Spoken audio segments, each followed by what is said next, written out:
Bienvenue sur la chaîne Livre Audio Français Complet. Pensez à vous abonner pour ne pas rater les épisodes prochains. Ce ne fut pas des Morlocks qu'il rêva, mais de ce qui lui était arrivé en janvier, de la chose qu'il n'avait pas été capable d'avouer à sa mère. C'était le premier jour d'école après les longues vacances de la Noël.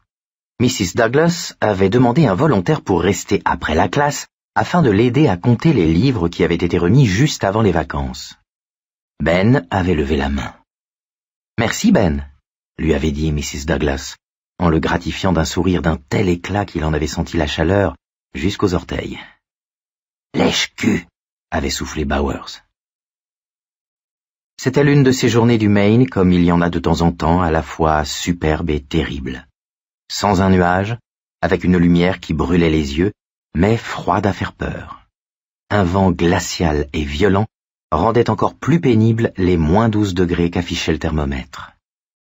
Ben comptait les livres et donnait les numéros à haute voix.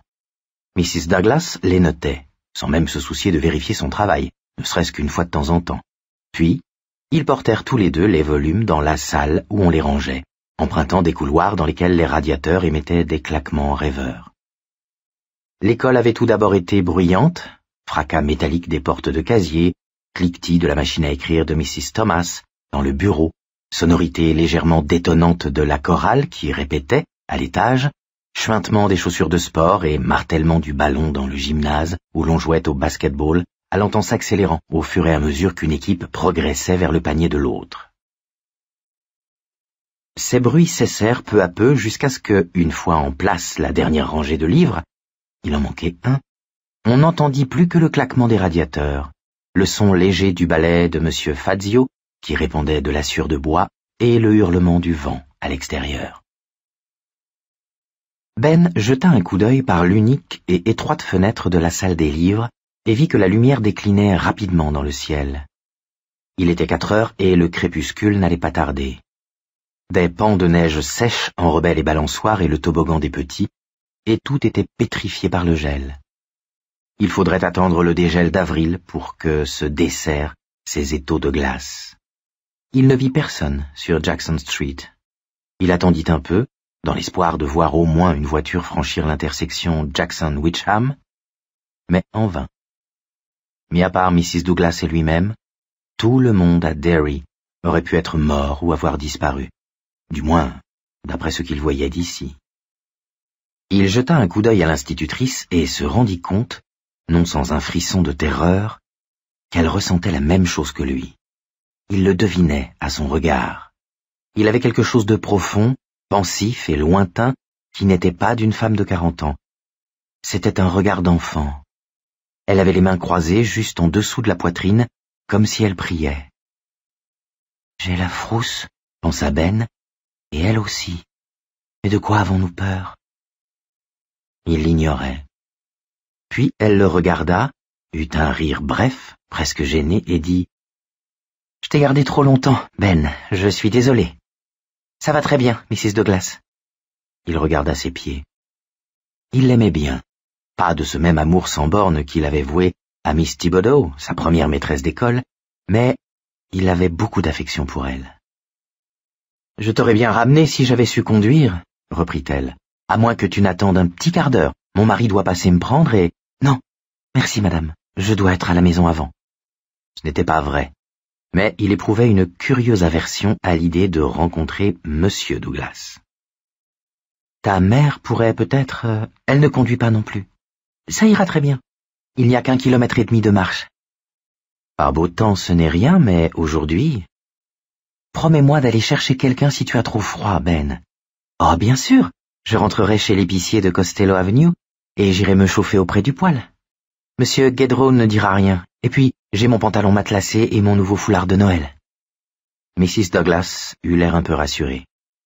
Puis elle regarda de nouveau par la fenêtre. « On dirait qu'il fait terriblement froid. Ça semble si hostile. » Il ne comprit pas le mot, mais saisit très bien son sens. « Quelque chose vient de se passer. Mais quoi ?» Il venait de la voir, se rendit-il soudain compte, non pas comme une institutrice, mais comme une personne. Voilà ce qui s'était passé. Il avait vu son visage, brusquement, d'une manière entièrement nouvelle. C'était devenu un autre visage, un visage de poète fatigué. Il l'imagina rentrant chez elle avec son mari, assise à côté de lui dans l'auto, les mains croisées, tandis qu'il lui parlait de sa journée, dans le bruit du système de chauffage. Il l'imagina préparant le repas. Une pensée étrange lui traversa l'esprit, et une question conventionnelle lui vint aux lèvres. « Avez-vous des enfants, Mrs. Douglas ?» « Je me dis souvent à cette époque de l'année que l'humanité n'était pas faite pour vivre si loin au nord de l'équateur, » dit-elle. « Pas ici, en tout cas. » Elle sourit, et quelque chose de son étrangeté disparut de son visage ou de ses yeux, et il fut capable de la voir, du moins en partie, comme il l'avait toujours vue. « Je ne la verrai jamais plus exactement comme avant, » songea-t-il, attristé. « Je vais me sentir vieille jusqu'au printemps, ou je me sentirai de nouveau jeune. C'est tous les ans comme ça. Es-tu sûr que ça va aller, Ben? Ça ira très bien. Oui, je te fais confiance. Tu es un gentil garçon, Ben. » Il regarda de nouveau ses pieds, les joues en feu. Il l'aimait plus que jamais. Dans le couloir, M. Fazio lui dit, sans lever les yeux de la sueur que poussait son balai, « Fais attention aux doigts gelés, petit. » « Oui, monsieur. » Il prit le pantalon matelassé dans son casier et l'enfila. Il s'était senti extrêmement malheureux lorsque sa mère avait exigé qu'il le porte encore cet hiver, en particulier par temps très froid, car pour lui c'était un vêtement de bébé. Mais aujourd'hui il était content de l'avoir. Il prit lentement la direction de la sortie, remontant la fermeture de sa veste, serrant les cordons de son capuchon, enfilant ses moufles. À l'extérieur, il resta un instant en haut des marches enneigées, écoutant la porte se refermer et se verrouiller derrière lui. Un ciel d'un bleu d'hématome planait au-dessus de l'école de Derry. Le vent soufflait régulièrement, les cordes du drapeau tintaient contre le mât d'acier. Ce vent coupant mordit instantanément Ben au visage, engourdissant ses joues. « Attention aux doigts gelés, petit, et au nez. » Il remonta vivement son écharpe. Sa silhouette épaisse lui donnait l'air d'un gnome. En s'assombrissant, le ciel acquérait une sorte de beauté fantastique. Mais Ben ne s'arrêta pas pour l'admirer. Il faisait trop froid. Il partit. Au début, il avait le vent dans le dos et ça n'allait pas trop mal.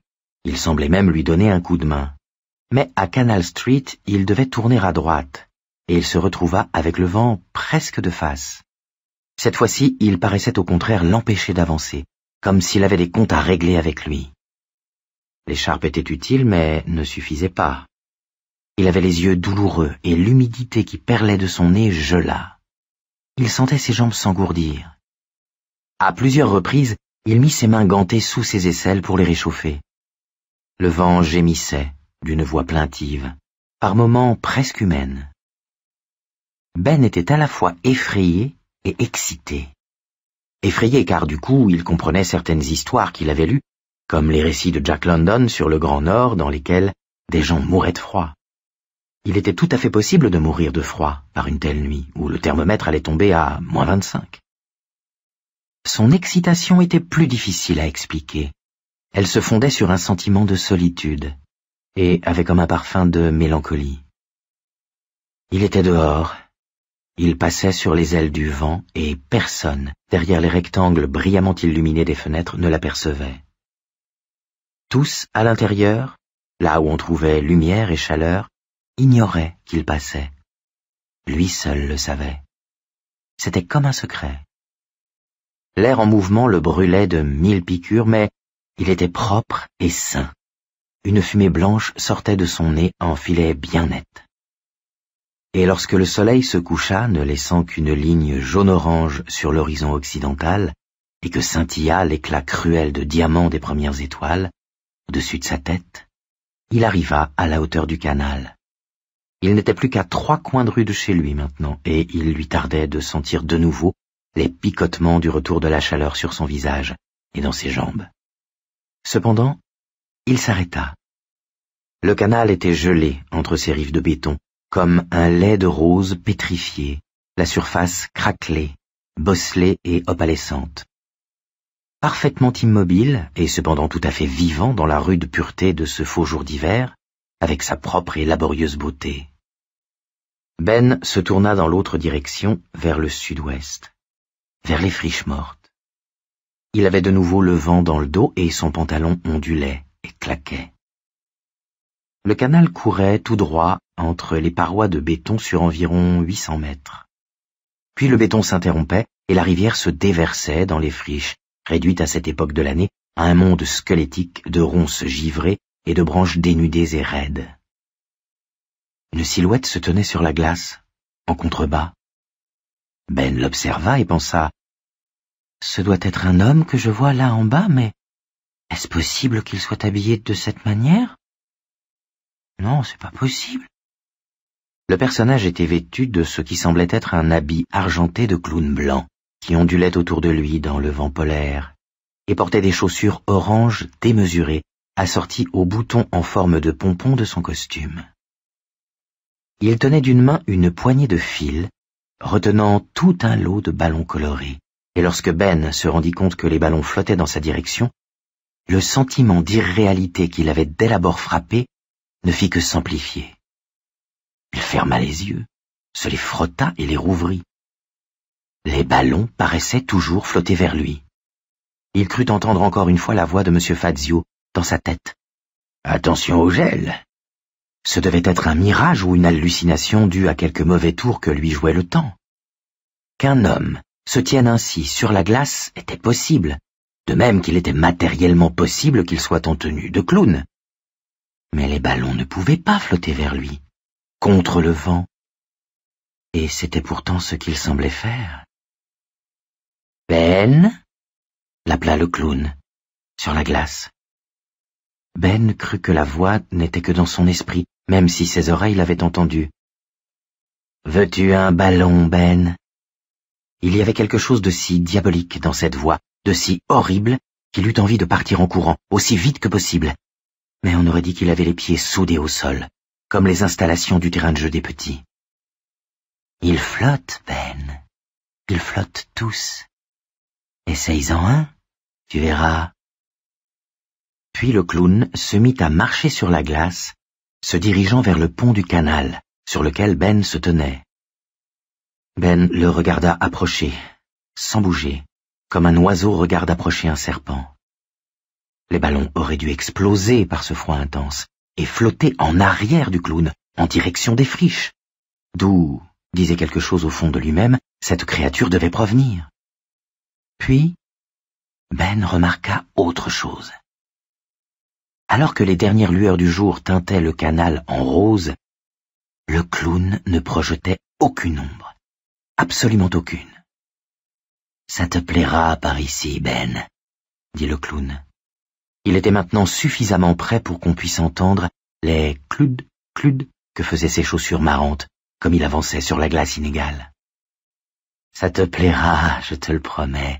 Tous les garçons et les filles que je rencontre s'y plaisent, parce que c'est comme l'île des plaisirs dans Pinocchio ou Never Never Land dans Peter Pan.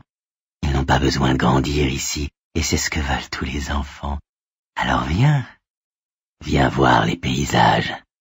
Prends un ballon, viens nourrir les éléphants et descendre le toboggan. Oh, tu aimeras ça, Ben. Oh, Ben, comme tu vas flotter. » Et en dépit de sa peur, Ben se rendit compte qu'il y avait quelque chose en lui qui désirait le ballon. Y avait-il une personne au monde qui possédait un ballon flottant contre le vent? Avait-on jamais entendu parler d'une chose pareille? Oui, il désirait un ballon, et désirait voir le visage que le clown tenait incliné vers la glace, comme pour se protéger du froid mortel. Ce qui se serait passé si la sirène de 5 heures, au sommet de l'hôtel de ville de Derry, n'avait pas mugi. Ben l'ignorait et ne voulait pas le savoir.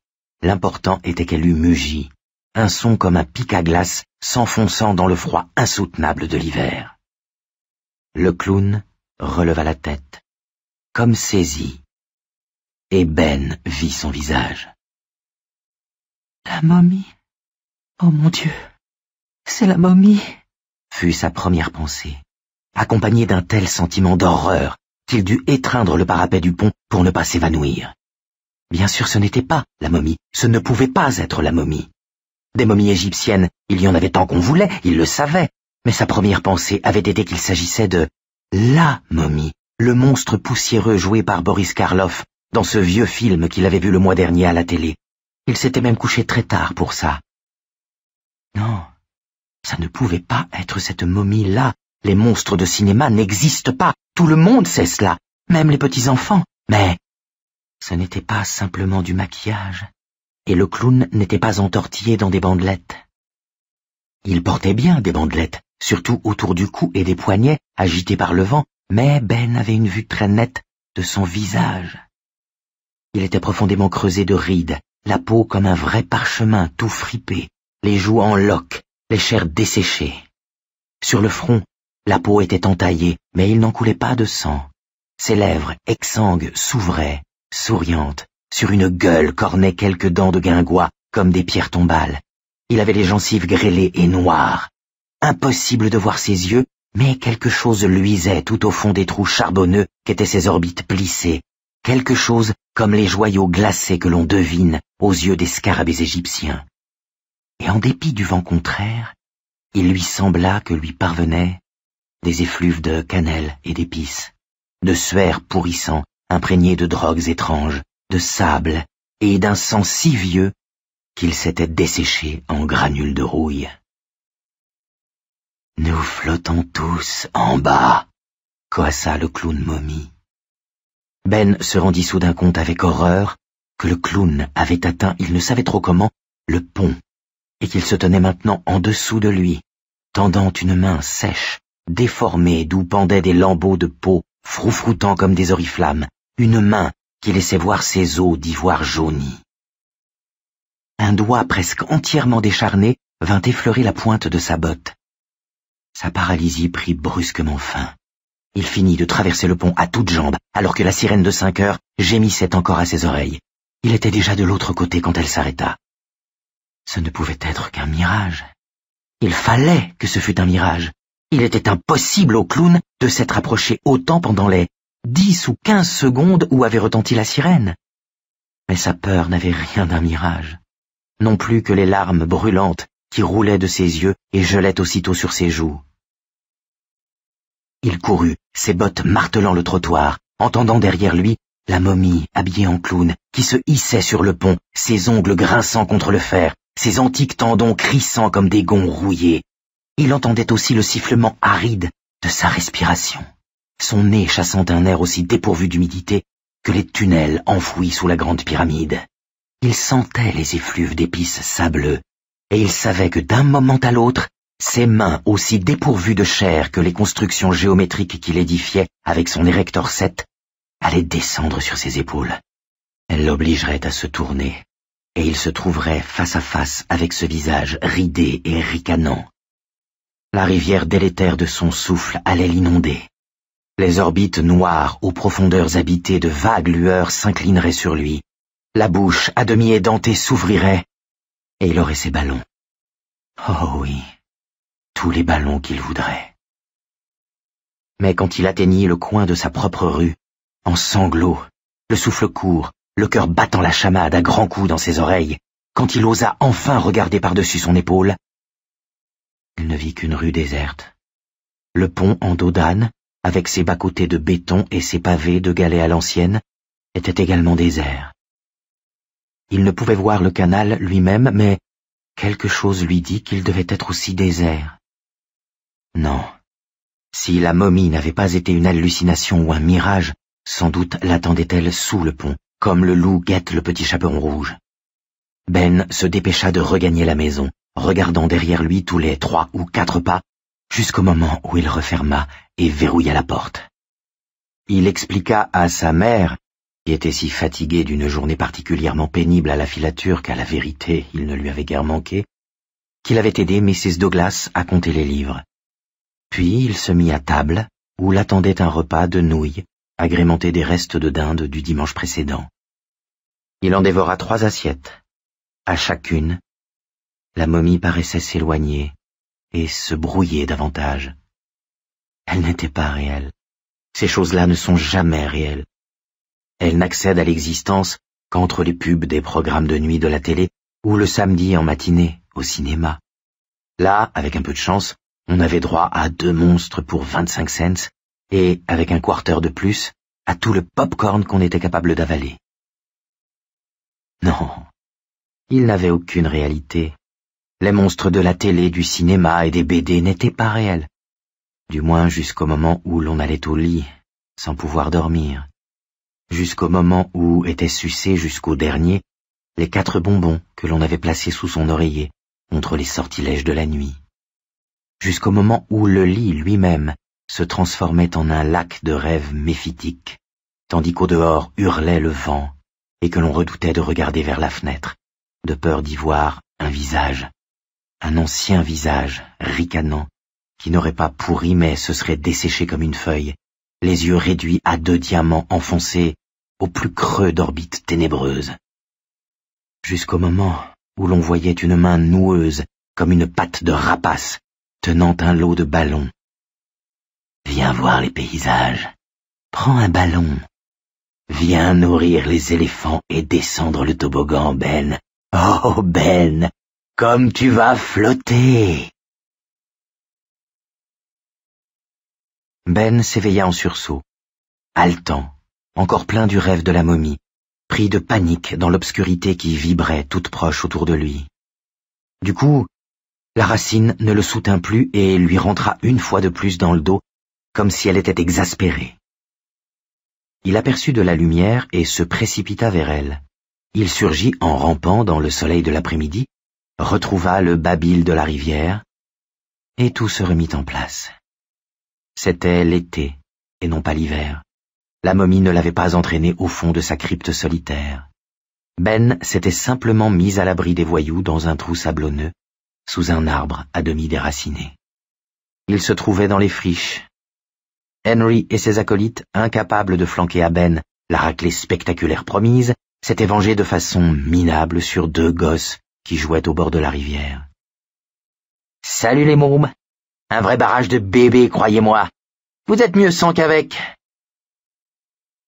Ben jeta un regard désolé sur ses vêtements fichus. Il allait avoir droit aux 36 parfums différents du Saint-Enfer de la part de sa mère. Le sommeil lui avait raidi les membres. Il se laissa glisser jusqu'à la berge et commença à remonter la rivière, grimaçant à chaque pas.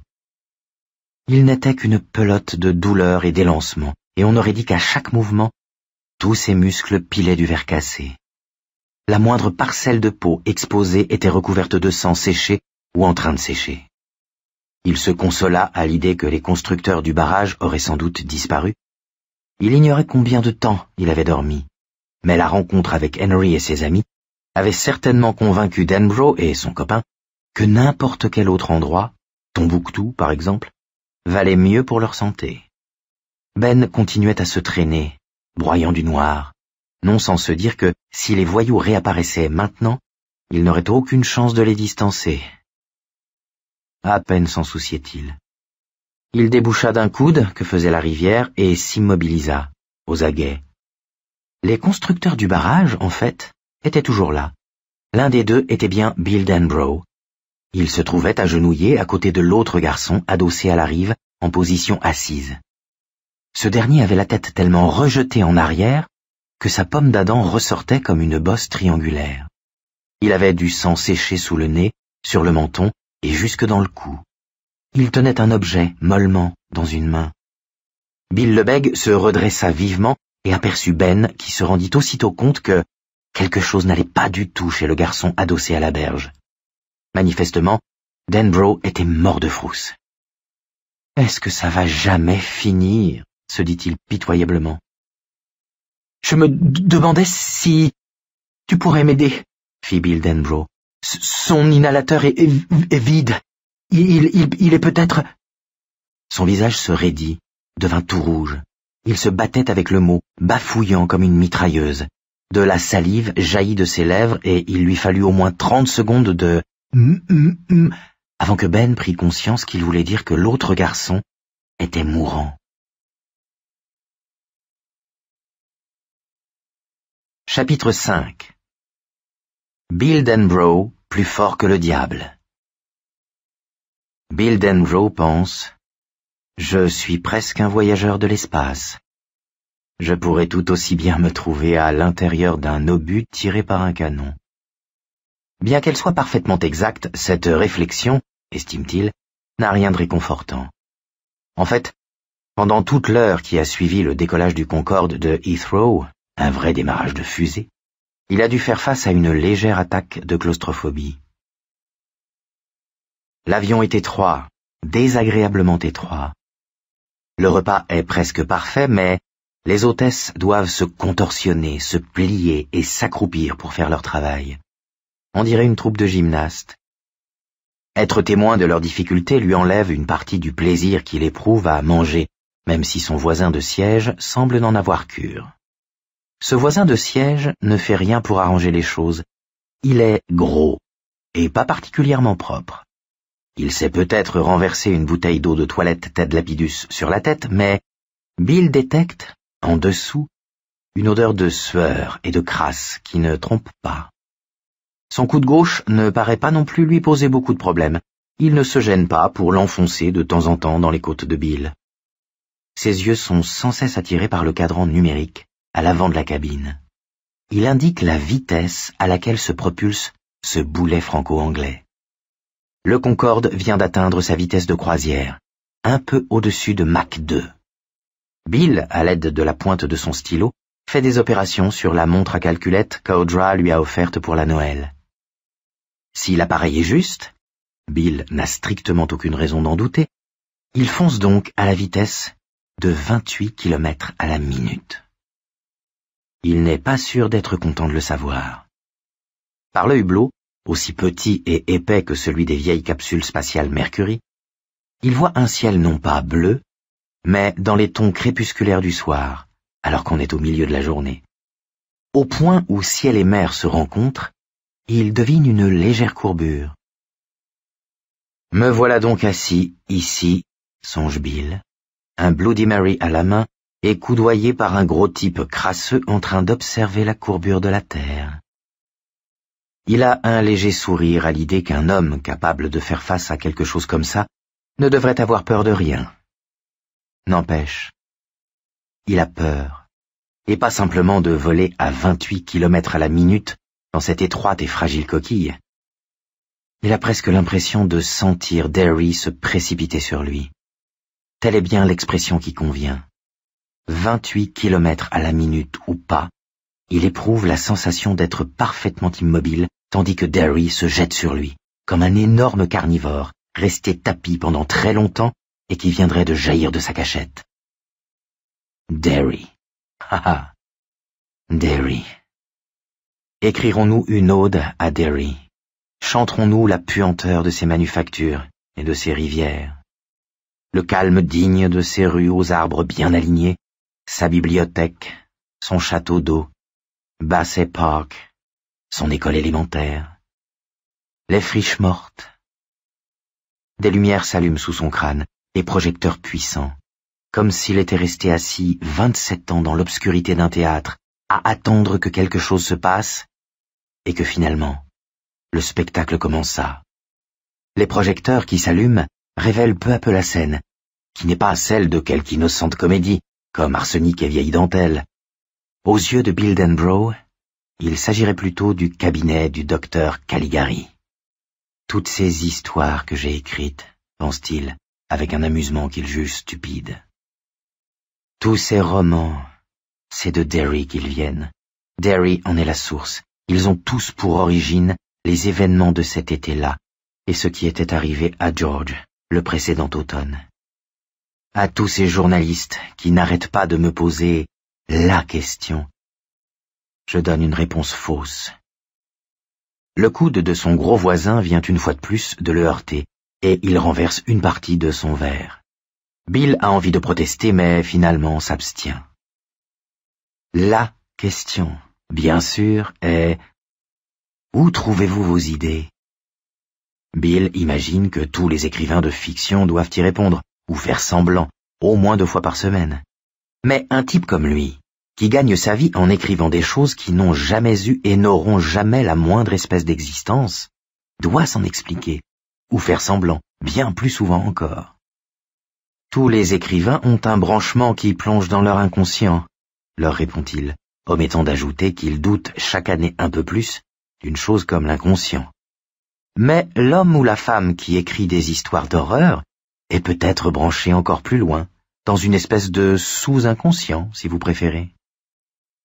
Réponse élégante, mais pirouette à laquelle il n'a jamais cru. Inconscient.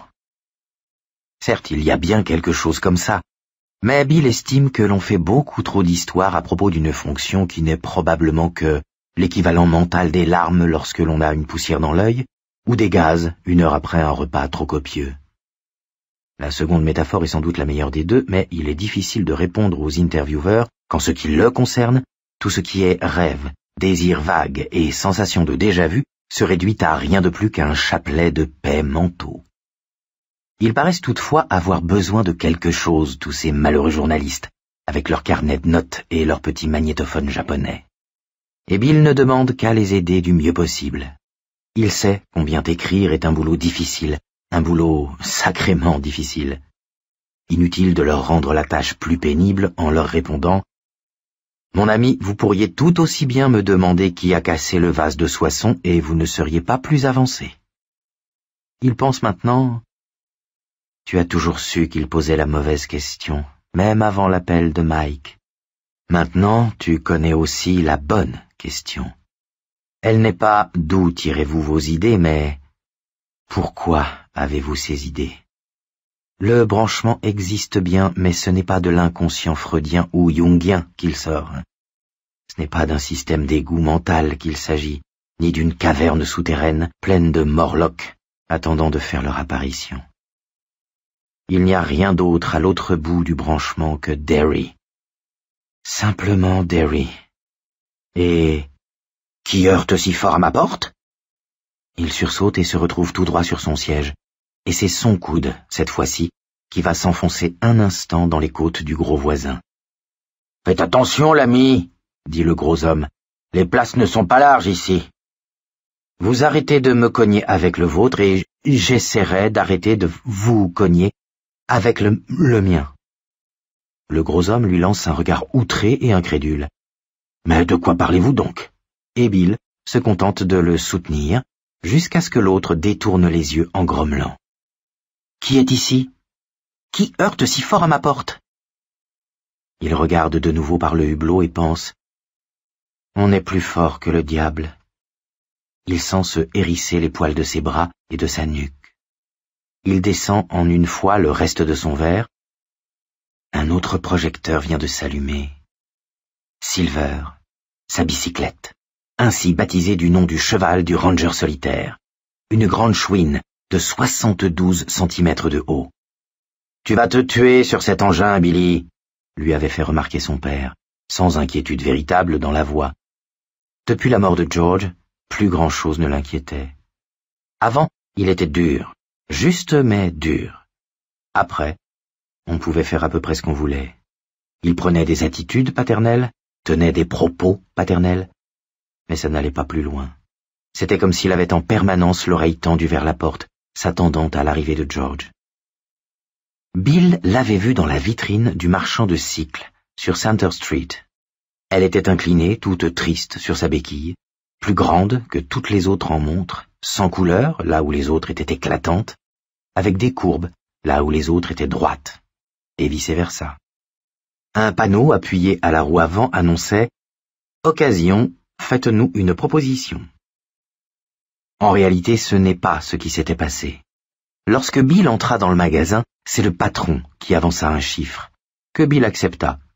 24 $. Sa vie en aurait-elle dépendu, il n'aurait pas su comment aborder la question, ni quel prix proposer.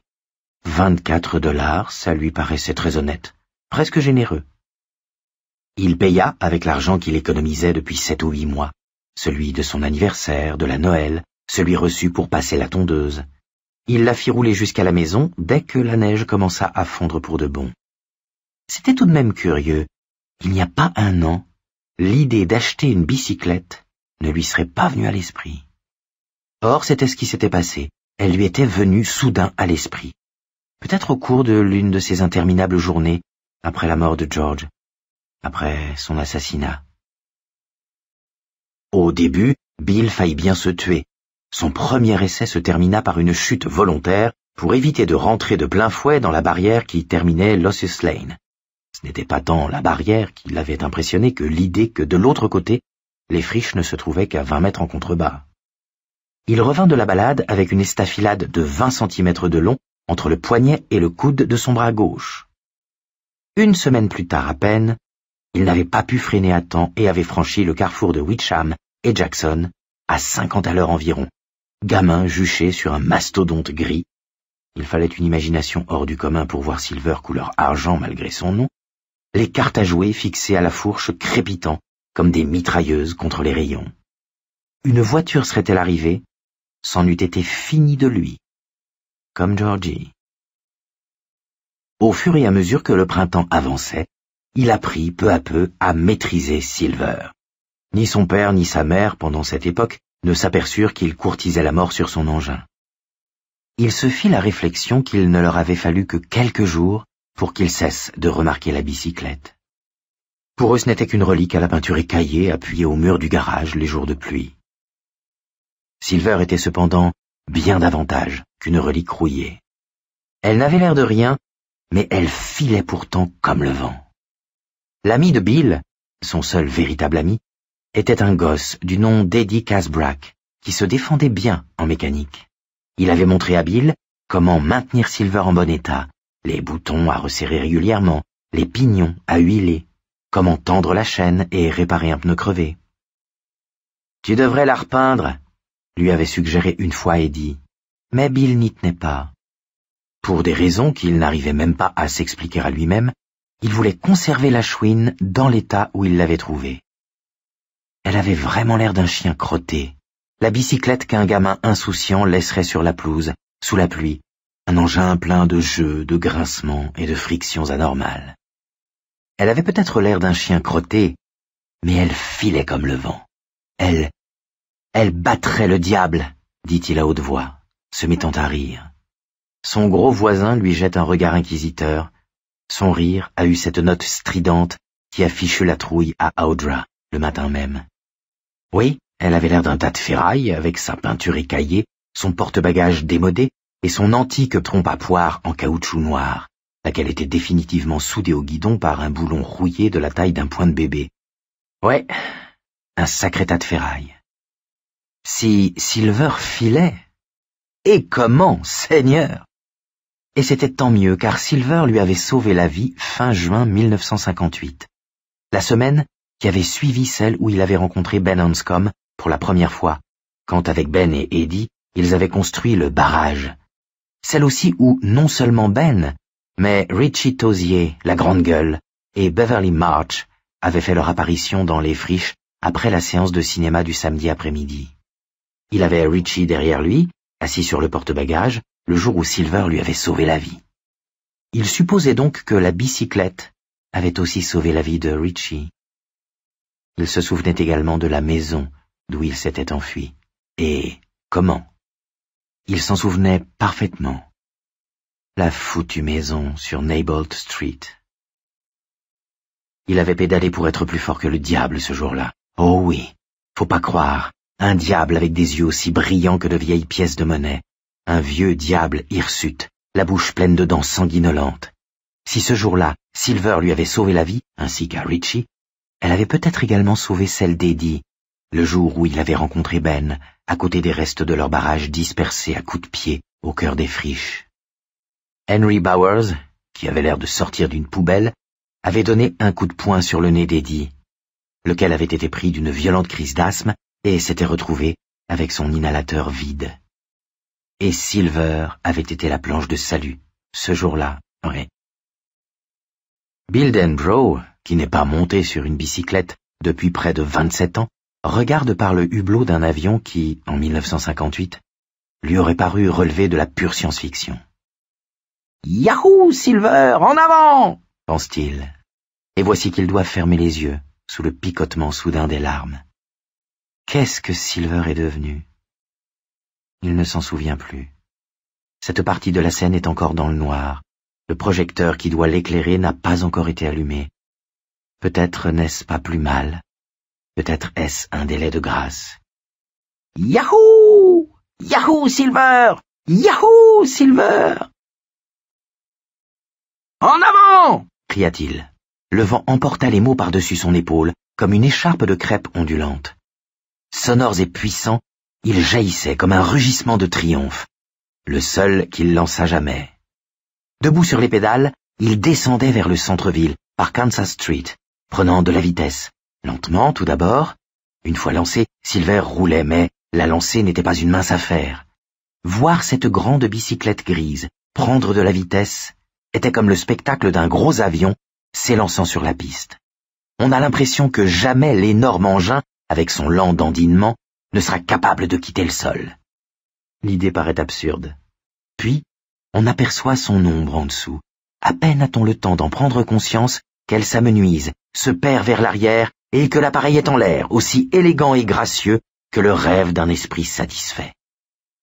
Silver était comme ça. Bill arriva à un endroit plus en pente et se mit à pédaler plus vite, ses jambes comme de pistons tandis qu'il se penchait sur le guidon de la bicyclette. Il avait très rapidement appris, après un ou deux coups là où c'est le plus douloureux pour un garçon, à remonter son caleçon aussi haut qu'il le pouvait avant d'enfourcher Silver. Ce qui lui valut un peu plus tard au cours de l'été cette remarque de Richie.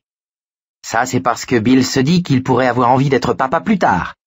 Moi, je ne trouve pas l'idée bien bonne, mais les mômes pourront toujours s'en prendre à leur mère, non? Avec Eddie, ils avaient baissé la selle au maximum, et celle-ci venait le cogner et le racler dans le bas du dos, tandis qu'il s'escrimait sur les pédales.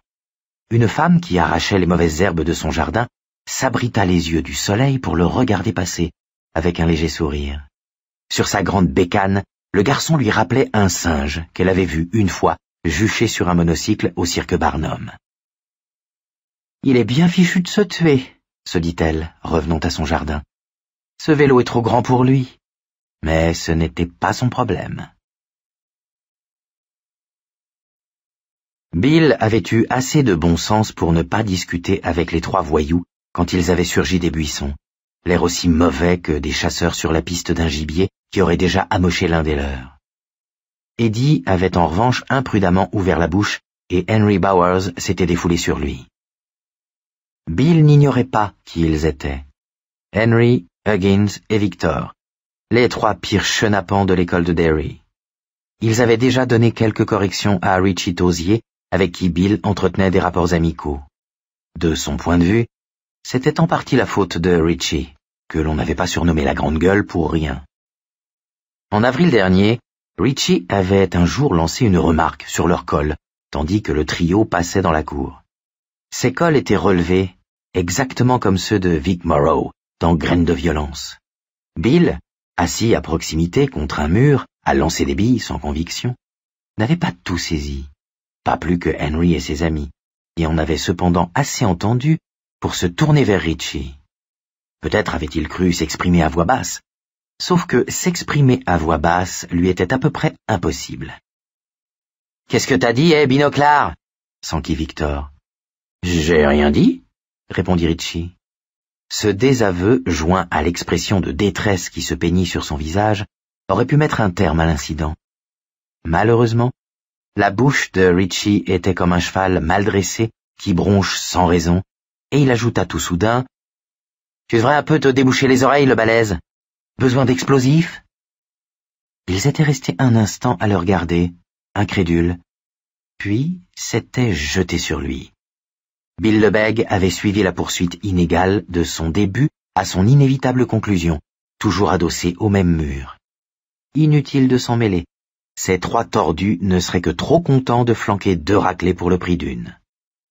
Richie avait foncé en diagonale à travers le terrain de jeu des petits, sautant par-dessus la bascule, zigzagant entre les balançoires, et ne s'était aperçu qu'au dernier moment qu'il s'était engagé dans une voie sans issue, puisqu'elle se terminait sur le grillage qui séparait le terrain de l'école du parc voisin. Il tenta l'escalade, en s'agrippant de toute la force de ses doigts et de ses orteils crispés dans ses tennis, et il avait peut-être parcouru les 2/3 du chemin lorsque Henry, par sa veste, et Victor, par le fond de son pantalon, le firent brutalement retomber sur le dos. Richie se mit à hurler quand ils le détachèrent du grillage. Il perdit ses lunettes en heurtant l'asphalte. Il voulut les rattraper. D'un coup de pied, Huggins le roteur les envoya valser, ce qui explique le ruban adhésif qui retint l'une des branches pendant tout l'été. Bill avait fait la grimace et s'était dirigé vers l'avant du bâtiment pour observer Mrs. Moran, la maîtresse des petits, qui se précipitait pour les séparer. Mais il savait qu'ils auraient le temps de faire sa fête à Richie auparavant et qu'il serait en train de pleurer à son arrivée. Le bébé qui pleurniche, le bébé qui pleurniche, regarde le bébé qui pleurniche. Avec le trio, Bill n'avait que des problèmes mineurs. Il se moquait bien entendu de son bégaiement, des brimades accompagnaient parfois les colibets. Un jour de pluie, tandis qu'il se rendait au gymnase pour le déjeuner, Huggins avait fait tomber d'un coup de poing le sac qui contenait le repas de Bill, puis l'avait piétiné de sa botte de mécano, réduisant tout en bouillie à l'intérieur. « Oh, Jézouille !» s'était-il écrié, feignant l'horreur. « Désolé pour ton casse-croûte du schnock !» Puis il avait tranquillement remonté le couloir vers l'endroit où se tenait Victor Chris, appuyé contre la fontaine d'eau potable à la sortie du vestiaire des garçons, riant à s'en faire une hernie. Mais ça ne s'était pas trop mal passé. Bill avait mendié la moitié d'un sandwich au beurre de cacahuète et à la gelée à Eddie Casbrack, et Richie lui avait donné avec plaisir son œuf dur, l'un de ceux que sa mère mettait régulièrement, tous les 2 jours, dans son casse-croûte, et qui lui donnait envie de dégueuler, prétendait-il. Mais il valait mieux ne pas se trouver sur leur chemin, ou alors se faire invisible. Eddie avait oublié cette règle élémentaire, et il le lui avait fait payer. Au début, pendant que le trio s'éloignait vers l'autre rive à grands éclaboussements, ça ne s'était pas trop mal passé, en dépit de son nez qui saignait comme une fontaine. Une fois le tire-jus d'Eddie trempé, Bill lui avait donné le sien et l'avait fait se pencher en arrière en mettant une main sous sa nuque. C'était ce que sa mère faisait pour Georgie, qui était sujet au saignement de nez. Oh, que ça faisait mal de penser à George. Ce n'est que lorsque le tapage hippopotamesque des 3 garnements qui avançaient dans les friches devint complètement inaudible et que le saignement de nez se fut arrêté définitivement, que la crise d'asthme d'Eddie éclata. Il commença à chercher son air, ses mains s'ouvrant et se refermant comme des pièges fragiles, sa respiration réduite à un sifflement flûté venant du fond de sa gorge. « Merde !» fit-il en hoquetant. « Une crise d'asthme !» Il s'empara fébrilement de son inhalateur coincé au fond de sa poche. On aurait presque dit un pulvérisateur de Windex, avec le petit injecteur à pression sur le dessus. Eddie s'enfonça l'appareil dans la bouche et appuya sur la détente. « Ça va mieux ?» demanda Bill anxieux. « Non, il est vide !» Le garçonnet regardait Bill avec des yeux qui se remplissaient d'épouvante et disait « Je suis fait, Bill, je suis fait !» L'inhalateur vide roula de sa main. La rivière continuait son babil, sans se soucier le moins du monde de la quasi-impossibilité de respirer dans laquelle se trouvait Eddie. Bill pensa tout d'un coup que les 3 voyous avaient eu raison au moins sur un point. Leur barrage avait été un vrai barrage de bébés. Mais il s'était rudement bien amusé, bon sang, et il éprouva une irrépressible fureur à l'idée de ce qui s'était passé. « T'en fais pas, Eddie !» dit-il. Pendant les 40 minutes suivantes environ, Bill resta assis, auprès de lui, avec l'espoir que la crise d'asthme allait finir par se réduire peu à peu à un simple malaise. Mais au moment où Ben Hanscom avait fait son apparition, la peur commençait à le gagner. Non seulement la crise ne passait pas, mais elle ne faisait qu'empirer, et la pharmacie de Center Street, où Eddie prenait ses recharges, se trouvait à plus de 4 kilomètres de là. Dans quel état risquait-il de retrouver Eddie s'il allait chercher une recharge? Inconscient ou... Je t'en supplie, ne pense pas un truc comme ça. Ou même mort, insista son esprit implacable. Comme Georgie. Mort comme Georgie. Arrête de faire l'andouille, il ne va pas mourir. Non, probablement pas. Mais s'il tombait dans les pommes, il ne pouvait pas le laisser. Il resta donc sur place, sachant qu'il aurait dû partir puisqu'il ne pouvait rien faire pour Eddie, mais incapable de l'abandonner. Quelque chose d'irrationnel et de superstitieux en lui ne cessait de lui souffler qu'Eddie s'évanouirait dès qu'il se serait éloigné. C'est à ce moment-là qu'il releva la tête et aperçut Ben Hanscom, immobile, un peu en amont. Il ne lui était pas inconnu, bien entendu. Le gosse le plus gros d'une école jouit d'une sorte de notoriété assez désagréable. Ben était dans l'autre 7e. Bill l'apercevait parfois, tout seul, dans un coin, à l'écart des autres, soit en train de lire, soit en train de dévorer son déjeuner, qu'il portait dans un emballage de la taille d'un sac marin. Bill, en le voyant, lui trouva l'air en plus piteux état encore que Henry Bowers. Difficile à croire, mais vrai. Bill n'arrivait pas à imaginer quel affrontement titanesque les avait jetés l'un contre l'autre. Les cheveux de Ben se dressaient en mèches désordonnées et raidis par la boue.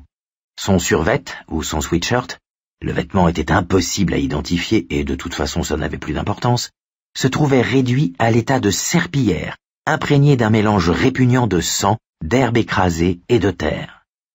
Son pantalon était ouvert, aux 2 genoux. Ben vit Bill le regarder et eut un geste de recul.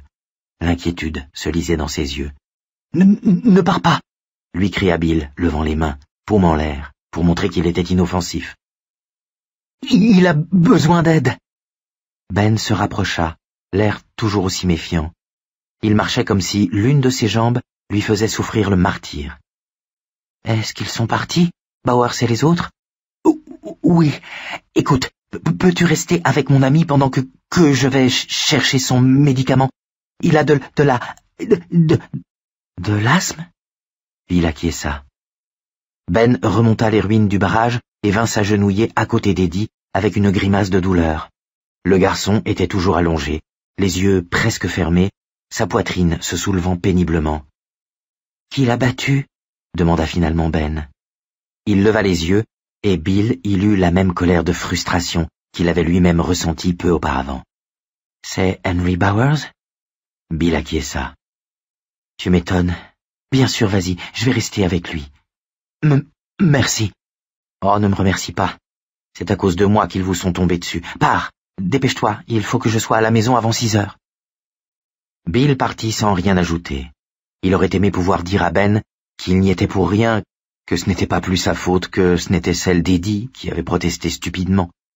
Des types comme Henry et ses potes étaient des catastrophes ambulantes, ne demandant qu'à se déchaîner. L'aversion pour enfants des inondations, des tornades et des calculs biliaires. Ça lui aurait fait du bien de pouvoir le lui dire, mais il était tellement tendu qu'il lui aurait fallu 20 minutes pour en venir à bout. Exclu avec Eddie, qui risquait de tomber dans les pommes d'un moment à l'autre. Il partit au petit trot le long de la rivière, se retournant une seule fois. Il vit Ben Hanscom, l'air sinistre, qui ramassait des galets au bord de l'eau. Pendant un instant, il se demanda dans quel but, puis il comprit. Il préparait des munitions, juste au cas où il reviendrait.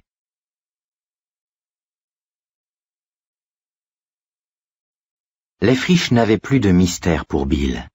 Il était venu y jouer souvent au cours du printemps, parfois avec Richie, mais surtout avec Eddie, et plus rarement tout seul. Il n'avait certes pas exploré tout le secteur, mais il n'eut aucune difficulté à rejoindre Kansas Street depuis la Kentuskig.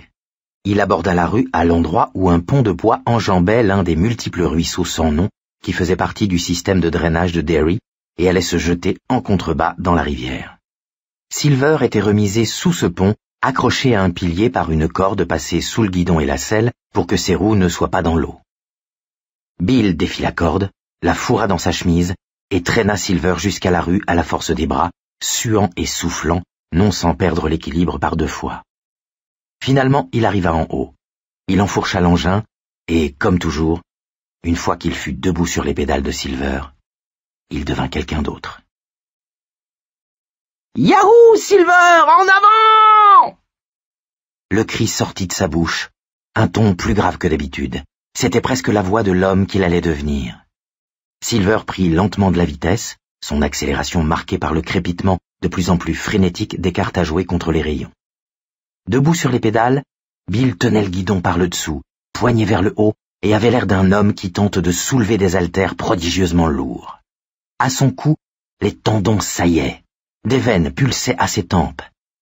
L'effort lui tordait la bouche en une grimace tremblotante, tandis qu'il livrait le combat familier contre le poids et l'inertie pour faire avancer Silver. Comme toujours, cet effort valait la peine. Silver commença de rouler, avec plus d'entrain, et les maisons se mirent à défiler. Sur sa gauche, là où Kansas Street croisait Jackson Street, la Kentuskig perdait sa liberté pour devenir le canal. La rue, au-delà de l'intersection, descendait en pente raide vers le centre et le quartier commerçant de Derry. Les croisements étaient fréquents, mais tous comportaient des stops en faveur de Bill, et l'éventualité d'un conducteur brûlant le signal et le réduisant à l'état d'une carpette sanglante sur la chaussée ne lui avait jamais traversé l'esprit. Il n'aurait de toute façon pas changé de comportement, alors que quelques mois avant ou après cette période à l'atmosphère étrangement orageuse, qui allait du printemps à l'été 1958, cela l'aurait sans doute un peu refroidi. On aurait surpris Ben en lui demandant s'il ne se sentait pas seul.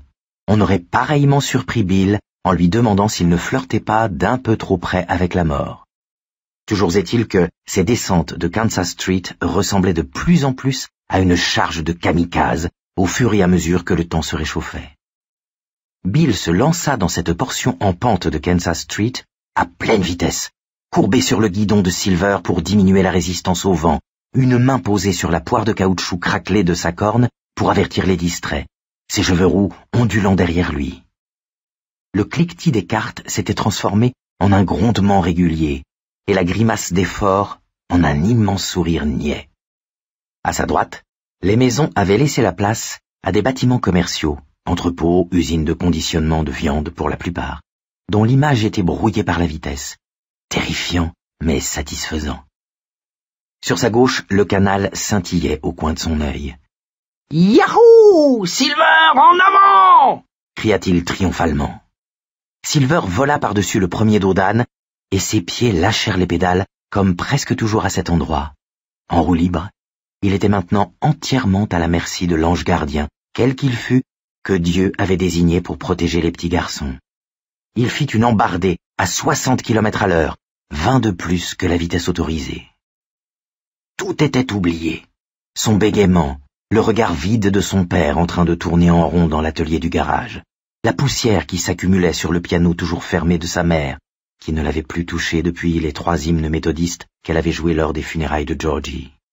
Oublié aussi George, sortant sous la pluie dans son ciré jaune, le bateau en papier paraffiné à la main. Monsieur Gardiner, arrivant 20 minutes plus tard, le petit corps enroulé dans une couverture tachée de sang dans les bras. Le cri épouvantable de sa mère.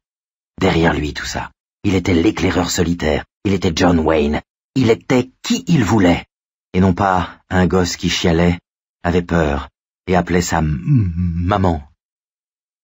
Les pieds de Bill retrouvèrent les pédales et il recommença son mouvement de piston, voulant toujours aller plus vite et atteindre une vitesse hypothétique, pas celle du son, celle de la mémoire, qui lui ferait franchir le mur de la souffrance. Il fonçait, courbé sur le guidon, il fonçait pour battre le diable. Le triple carrefour de Center, Maine et Kansas arrivait à toute vitesse. C'était un capharnaüm de voies à sens unique, de panneaux contradictoires et de feux de signalisation, en principe coordonnés, mais qui ne l'étaient jamais. Le résultat, comme l'avait signalé un éditorial du Derry News, un an auparavant, était un système giratoire infernal. Comme toujours, Bill jetait de brefs coups d'œil à droite et à gauche, estimant la circulation, repérant les nids de poules.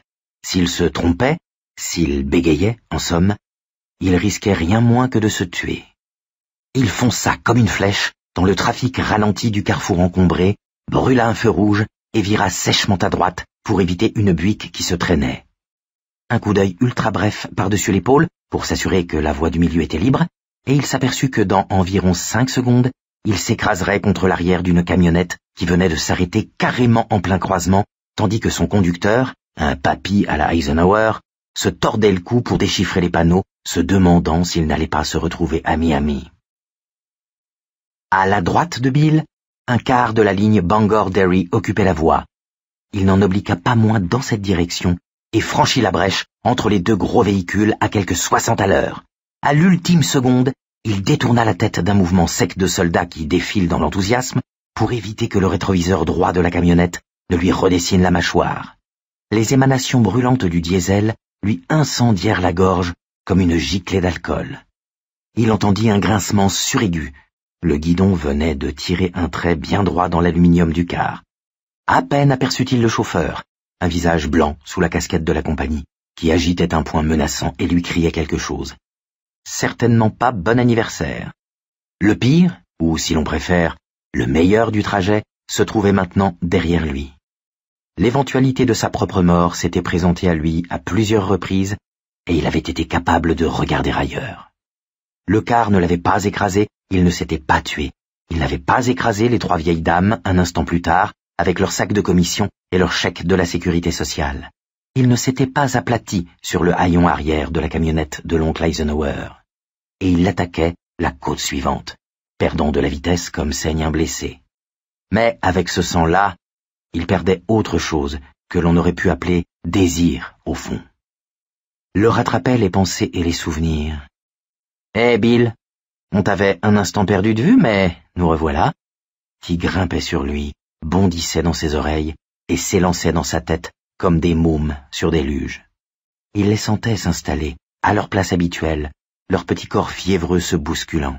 « Ouah, chouette, une fois de plus bien calé dans la tête de Bill. Allez, pensons à George, d'accord? Qui veut commencer? » « Tu penses trop, Bill. » Non, le problème n'était pas là. En réalité, il imaginait trop. Il tourna dans Richards Alley pour déboucher dans Center Street, quelques instants plus tard, pédalant lentement, la sueur lui coulant dans le dos et les cheveux. Il descendit de bicyclette en face de la pharmacie et entra dans le magasin.